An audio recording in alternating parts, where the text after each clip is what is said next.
মধ্যবিত্ত ঘরের মেয়ে সাদিয়া। সাদিয়াকে বরপক্ষের লোকজন দেখতে আসছে। সাদিয়া দেখতে সুন্দরী হওয়াতে সবাই তাকে পছন্দ করছে। বিয়ের দিনক্ষণ ঠিক করা হলো।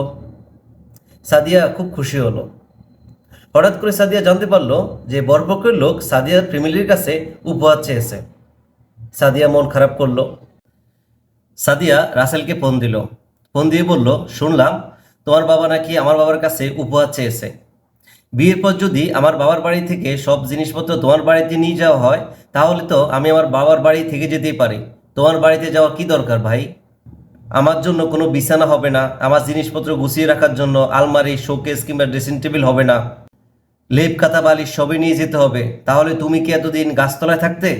নাকি ঘরে কিছু নেই? শুধু কি তুমি একাই থাকতে? নাকি বিয়ে করে ঘরের সকল জিনিসপত্র নেবে ভাবছো? কোনটা? এগুলো আবার যৌতুক বলা যাবে না, এগুলো উপহার সামগ্রী। তাহলে তুমি এক কাজ করো, তুমি আমাদের বাড়িতে চলে আসো।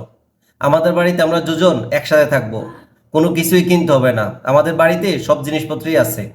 আমাদের বাড়িতে আমরা দুজন সংসার করব। আত্মমর্যাদা সম্পন্ন পুরুষ শ্বশুর বাড়ির কোনো কিছুর দিকে লোভ করে না। যদি আমার কথায় তুমি কোনো কষ্ট পেয়ে থাকো, তাহলে ক্ষমা করে দিও। এই বিয়েতে আমার মত নেই। আমি আপনাকে বিয়ে করতে পারবো না, আমাকে ক্ষমা করবেন।